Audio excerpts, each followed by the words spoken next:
If you want to speak English fluently, grammar alone will not make you a fluent speaker.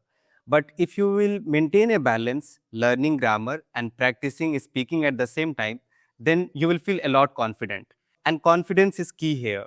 To speak English, we must feel confident. Welcome to episode 3 of Foundation of Spoken English, where we learn English from zero. My name is Roshan, and this is a channel where we talk about spoken English learning, books, and movies sometimes, but the goal is to make you a fluent speaker. Now I started this series keeping in mind that I have some Hindi speaking audience. तो अगर आपको हिंदी समझ में आता है and you want to improve your spoken English, then I think this is the perfect batch for you. So the format of this class is very simple. I teach you a little bit of theory and then we make a lot of sentences. Now you will not improve your spoken English just by watching this video. So make sure to have a pen and a notebook with you. And also, whenever I make a sentence, try to speak along with me. आपको मेरे साथ बोलना है, because that's the main thing here. कि आप theory तो आप कहीं से भी सीख सकते हो, but the problem is that when you are not able to find partners with whom you can practice. So use this video as a shadow practice. Now, I also provide online spoken English classes, जहाँ पे ये सारी चीजें तो मैं सिखाता ही हूँ, but along with that you have speaking partners, you get free reading material, and also you get to talk with me. So I provide classes in group sessions and individual sessions. So if you are interested to be part of that community, you can reach out to me on my number and I'll share the details there. So our today's session is going to be on vocabulary. Now this is foundation of any language. अगर हमारे पास अच्छे words है तो जाहिर सी बात है our sentences will sound a lot better. But where to start? This is a problem. So if you want to become a speaker, if you want to write your thoughts, if you want to understand English, then I think you must have at least 3 to 4,000 words that you understand completely. आपको कम से कम 3 से 4,000 words तो समझ में आना ही चाहिए. And it's not possible to learn those 3 to 4,000 words in a single week or in a single month. It takes time. हमें time लगता है उस vocabulary को build करने के लिए. So today we will understand vocabulary with the perspective of grammar. Parts of speech का मतलब ही होता है words. हम इसमें सिर्फ वर्ड्स के बारे में पढ़ते हैं. We learn about words in this category. So to discuss everything, now we will move on my desk and there I will tell you how to use them while speaking, how to make sentences, and where you have to give priority. Here we are. So instead of looking at the definitions, let's practice with some examples. And along the way, I will let you know what is the definition and how we are supposed to use them in sentences. So the first word we have to study is called noun. So in noun we have unlimited number of words. Means इसमें हमें limited words नहीं है. और हर एक चीज़ का कोई ना कोई नाम होता है, चाहे आप उसे देख सको, ना देख पाओ, छुओ, ना छुओ, everything has a name. For example, headphones, shirt, Roshan, Rakesh, camera, laptop, everything has a name. तो दुनिया में जो भी नाम है वो किस कैटेगरी में आएगा? नाउ. और इसमें वर्ड्स का नंबर क्या है? Unlimited number of words. So here are some examples. Book, I have a book, मेरे पास एक किताब है. Teacher, the teacher is in the class, teacher कहाँ है? क्लास में है. Phone, this is my phone. Friend, he is my friend. City, I live in a city. So try to speak along with me. अगर आपको इसका हिंदी मतलब नहीं समझ में आ रहा है, leave a few comments, I will explain it, but I don't think these sentences are very difficult. काफ़ी easy sentence है. Can you guess the meaning of opportunity? It means मौका. This course gives you a great opportunity to improve your English. ये course आपको एक मौका दे रहा है ताकि आप अपना इंग्लिश सुधार सको. Confidence, I think आत्मविश्वास. Confidence is important while speaking in public. अगर आपको पब्लिक स्पीकिंग करना है तो आपके पास कॉन्फिडेंस होना चाहिए. एनवायरनमेंट मतलब आपका माहौल, वातावरण. A good environment helps you learn faster. अगर अच्छा एनवायरनमेंट है तो आप जल्दी सीखते हो. Goal means target, aim. My goal is to speak English fluently. Progress, you will progress if you practise daily. आप प्रोग्रेस करोगे, आप इम्प्रूव करोगे अगर आप डेली प्रैक्टिस कर रहे हो तो. And remember that you don't have to translate everything literally. अगर किसी वर्ड का हिंदी मीनिंग आपको पता नहीं है कि इसको हिंदी में क्या बोलते हैं, but if you are able to understand it, then you are good to go. मुझे भी प्रोग्रेस का एग्जैक्ट हिंदी नहीं पता है, but I know that progress means to improve. कि अगर मैं अभी इस लेवल पे हूँ और इस लेवल पे पहुँच जाऊँ तो वो एक प्रोग्रेस कहलाता है. So what did we learn in noun? Noun में होता क्या है? Unlimited number of words. किसी भी नाम को हम नाउन बोलते हैं और इसको हम सेंटेंस में as a subject and as a object use करते हैं. These are some technical things which we will learn in our upcoming session. The subject और object क्या होता है. Let's move on to the next word. We have pronoun. So what do you understand by this word pronoun? अब देखो, pronoun का मतलब हुआ it is a word that replaces noun to avoid repetition and to identify the gender. हम pronoun का use करते हैं ताकि रिपीटेशन ना हो और हम जेंडर पहचान सकें. अगर मुझे बोलना हो कि Aryan is my friend, Aryan lives in Siwan, Aryan is preparing for CA exam, Aryan likes eating biryani, तो ये सारा सेंटेंस तो सही है. But we are talking to somebody, but if you are talking to somebody and you are repeating the same name, it doesn't sound good, it is repetitive और किसी को भी अच्छा नहीं लगेगा और ग्रामेटिकली इनकरेक्ट भी है. तो हम आर्यन को रिप्लेस कैसे करेंगे? हमें उसका जेंडर पता है, ही इज़ ए बॉय, तो हम क्या बोलेंगे? Aryan is my friend. He lives in Siwan. He is preparing for CA exam. He loves eating biryani. तो प्रोनाउन बहुत इंपॉर्टेंट है जेंडर पहचानने में और ये नाउन को रिप्लेस कर रहा है, तो जाहिर सी बात है ये भी as a subject and as a object ही यूज होगा. Let's look at some example. He is my brother, वो मेरा भाई है. सी इज़ माई टीचर, वो मेरी टीचर है. दे आर प्लेइंग, वो लोग खेल रहे हैं. इट इज़ माई बैग, या मेरा बैग है. वी आर रेडी, हम लोग तैयार हैं. I am working on my communication skills, मैं अपने कम्युनिकेशन स्किल्स पे काम कर रहा हूँ. You can improve your English with practice, आप अपने इंग्लिश को इम्प्रूव कर सकते हैं प्रैक्टिस करके. The teacher asked them to complete the task, teacher ने उनसे टास्क कंप्लीट करने को बोला. This lesson will help you understand vocabulary better, ये लेसन आपको वोकेबलरी समझने में हेल्प करेगा. I helped him complete his assignment, मैंने उसको असाइनमेंट सॉल्व करने में उसका मदद किया या कंप्लीट करने में मदद किया. Third word, now we have adjective. और एडजेक्टिव सबसे इंपॉर्टेंट वोकेबलरी लिस्ट में से एक है, क्योंकि चाहे आप कितना भी अच्छा स्पीकर बन जाओ, अगर आप चीज़ों को डिस्क्राइब नहीं कर पाओगे, people will not enjoy listening to you. तो हम एडजेक्टिव का यूज कैसे करते हैं? ये नाउन और प्रोनाउन जो अभी वर्ड हमने सीखा उसको डिस्क्राइब करने में यूज होता है. तो ये हेडफोन्स किसी चीज़ का नाम है, shirt, room, Roshan, my character, my friends character, the quality of my laptop. अगर मुझे इन सारी चीज़ों के बारे में बात करना हो तो मुझे क्या यूज करना होगा? I will have to use adjective. तो आपके पास जितना अच्छा एडजेक्टिव लिस्ट है उतने अच्छे से आप चीज़ों को डिस्क्राइब कर पाते हो. Let's look at some example. This is a big house. Well, ये तो सच नहीं है, बट ये सिर्फ सेंटेंस के लिए है कि ये एक बड़ा घर है. सी इज़ ए हैप्पी गर्ल, वो एक खुश लड़की है. I have a new phone, मेरे पास एक नया फ़ोन है. He is a tall boy, वो एक लंबा लड़का है. सी इज़ ए गुड स्टूडेंट, वो एक अच्छी स्टूडेंट है. तो आप इसमें आइडेंटिफाई करो कि कैसे ये सारे वर्ड्स यूज हो रहे हैं. अब देखो, यहाँ पे वर्ड हाउस है, तो हाउस का मतलब होता है घर, तो ये किसी चीज़ का नाम है. और हमने कौन सा वर्ड यूज़ किया? बिग. तो ये उसके क्वालिटी के बारे में बात कर रहा है कि घर कैसा है, बड़ा है. तो ये हाउस के पहले यूज़ हुआ है. तो ज़्यादातर टाइम एडजेक्टिव सेंटेंस में नाउन और प्रोनाउन के आगे पीछे यूज़ होता है. और भी फैक्टर्स हैं, but you don't have to go in that much detail. बस इतना याद रखो, ये उसको डिस्क्राइब करेगा.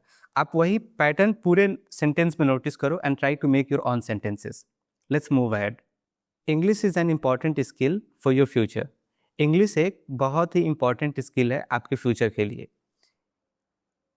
Speaking English may feel difficult at first, यानी कि इंग्लिश बोलना शुरू में थोड़ा डिफ़िकल्ट लग सकता है. We are learning English in a simple way, हम लोग एकदम सिंपल तरीके से इंग्लिश सीख रहे हैं. She looks confident while speaking, वो कॉन्फिडेंट दिखती है बोलते time. These words are useful in daily conversation, ये वर्ड्स डेली कन्वर्सेशन के लिए काफ़ी यूजफुल है। Your job is to make sentences. आप भी मेरे साथ सेंटेंस बनाओ, या फिर if you have any doubt again you can leave them in the comment section. Sentence बनाने के लिए वर्ब भी सबसे इंपॉर्टेंट चीज़ होता है, क्योंकि हर सेंटेंस में एक वर्ब तो आता ही है। अब वर्ब होता क्या है, लेट्स डिस्कस दैट। अब हमने बचपन में सीखा था कि वर्ब का मतलब होता है एक्शन, कि हम कोई भी काम करते हैं उसको वर्ब बोलते हैं। But you need to also remember that there are verbs जो कोई काम नहीं करता है, वो हमें स्टेट के बारे में बताता है कि आखिर वो काम कब हो रहा है, वो चीज़ का मालिक कौन है। वैसे वर्ड्स को हम बोलते हैं state of being. We will discuss them in our upcoming classes. Let's look at some example. Eat, I eat food, मैं खाना खाता हूँ। ही रन्स फास्ट, वो तेज दौड़ता है। दे प्ले क्रिकेट, वो लोग क्रिकेट खेलते हैं। दे आर माई फ्रेंड्स, वो लोग मेरे दोस्त हैं। आई राइट एवरी डे, मैं हर रोज़ लिखता हूँ। तो आप नोटिस करो, आइडेंटिफाई करो कि इसमें कौन सा काम हो रहा है। जो काम हो रहा है वो वर्ब है, लेकिन उसके साथ साथ नोटिस कि यहाँ पे एक वर्ड है are. They are my friends. तो अब बताओ इस सेंटेंस में कोई काम हो रहा है क्या? नो, आपको सिर्फ इन्फॉर्मेशन मिल रहा है कि वो लोग मेरे फ्रेंड है, और वो कब फ्रेंड है, अभी प्रेजेंट में। सो इसको स्टेट बोलते हैं। Let's move ahead. I want to improve my English speaking skills, मैं अपने स्पीकिंग स्किल्स को इम्प्रूव करना चाहता हूँ। You should practice English every day, आपको हर रोज़ इंग्लिश प्रैक्टिस करना चाहिए। Will you be able to learn English in 2 months? अब यहाँ काम नहीं हो रहा, यहाँ एक सवाल पूछा जा रहा है कि क्या तुम या क्या आप 2 महीनों में इंग्लिश सीख पाओगे? Build, you need to build your vocabulary step by step, आपको धीरे धीरे स्टेप बाय स्टेप अपने वोकेबलरी को बिल्ड करना पड़ेगा या फिर चाहिए। Focus on your pronunciation while speaking, बोलते समय अपने प्रोनाउंसिएशन पे फोकस करो।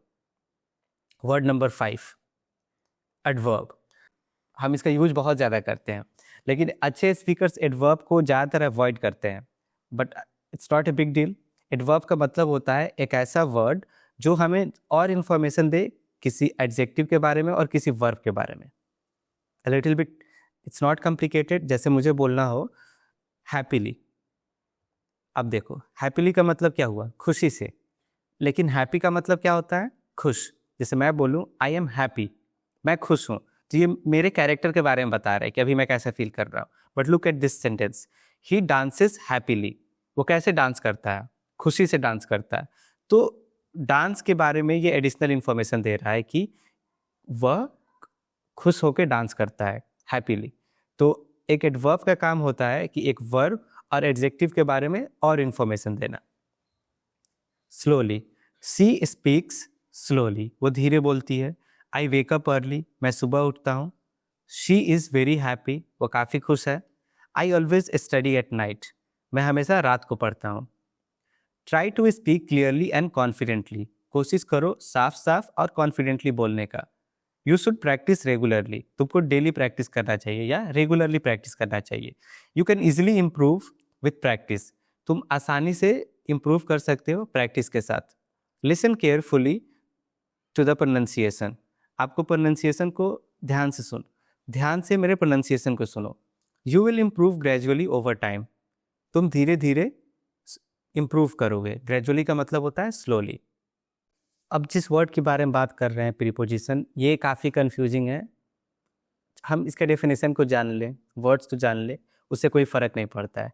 If you are not practicing, और जब तक आप इसको प्रैक्टिस नहीं करिएगा, you are not going to improve. So preposition का मतलब होता क्या है? ये एक ऐसा वर्ड है जो नाउन और प्रोनाउन को बाकी वर्ड से रिलेशनशिप बताता है कि इनका रिलेशनशिप कैसे है। फॉर एग्जाम्पल, कुछ एग्जाम्पल देखते हैं कि ऑन, पहला वर्ड है ऑन। तो जैसे मुझे बोलना हो कि कलम मेरे पान पे है, तो मैं क्या बोलूँगा, the pen is on my palm. In, वह रूम के अंदर है, he is in the room, वो रूम के अंदर है। The book is on the table, do I have a book here, yes, the book is on the table. तो आप नोटिस करो कि बुक, टेबल, इन दोनों के बीच का रिलेशन कौन बता रहा है? जो वर्ड प्रीपोजिशन है उससे हमें पता चल रहा है। इससे हमें डायरेक्शन भी पता चलता है, वो किस पोजीशन पे है वो भी पता चलता है. So more than definition you need to focus on practice. और जो हम अपने आने वाले क्लासेस करेंगे, this is just a starting point. Under, the cat is under the chair. बिल्ली कहाँ है? कुर्सी के नीचे है. The school is near my house. School मेरे घर के पास है. I am at home. मैं घर पे हूँ. The pen is between two books. कलम किताबों के बीच है. He is standing behind the door. वो दरवाजे के पीछे खड़ा है. She is talking with her friend. वो अपने दोस्त के साथ बात कर रही है. I am from Bihar. मैं बिहार से हूँ. I go to college every day. मैं हर रोज़ स्कूल जाता हूँ. कंजंक्शन, ये भी उसी जैसा है कि इसमें भी लिमिटेड वर्ड्स होते हैं.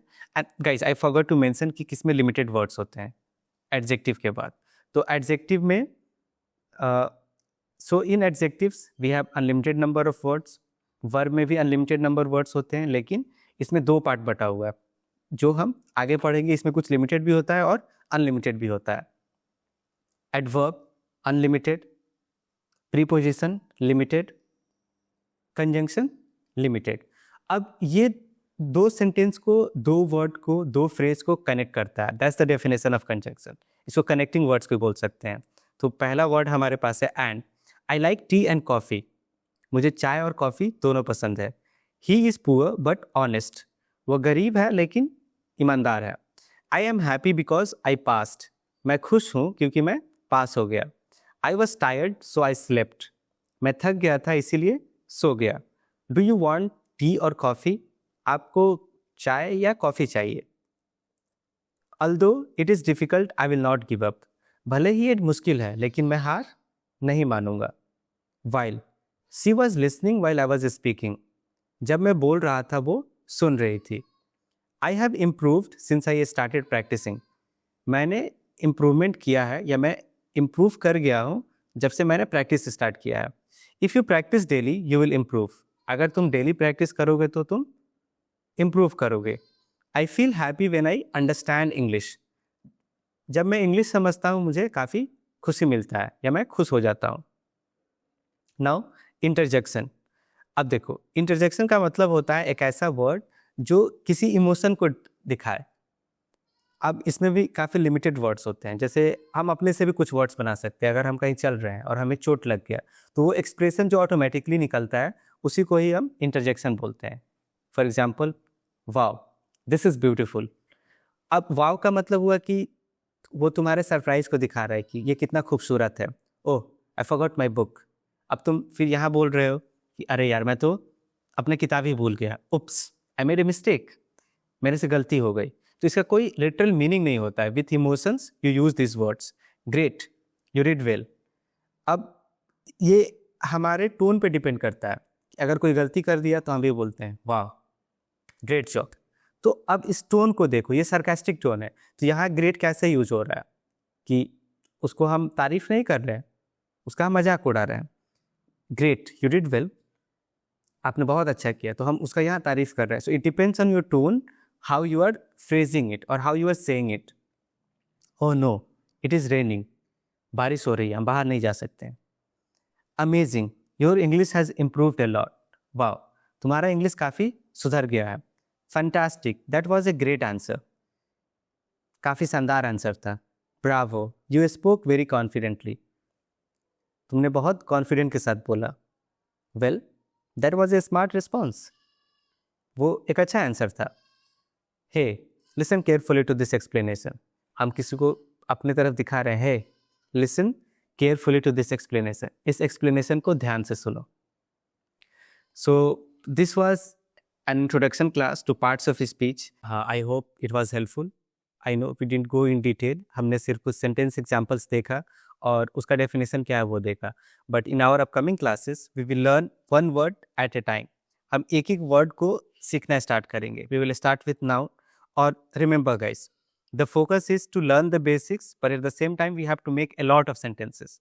और सिर्फ ग्रामर सीखने से कुछ नहीं होगा. If you are not practicing, अगर आप बोल के प्रैक्टिस नहीं कर रहे हो, लिख के प्रैक्टिस नहीं कर रहे हो, then you will not feel confident. So if you don't have any partner with whom you can practice, If you don't have anybody who can give you feedback, then reach out to me on my number. I will share the details of my classes. और आप उसको कैसे join कर सकते हो, वहाँ पे आप अलग अलग लोगों से बात करोगे. You will talk to me, you will ask your questions live in a class. और जब आप किसी से लाइव बात करे हुए, तब आपको पता चलेगा कि आपको किस एरिया में और इम्प्रूवमेंट की ज़रूरत है. And if you have watched this far, thank you so much for watching. Please share this video with somebody who is trying to learn. And yeah, I'll see you very soon with another topic.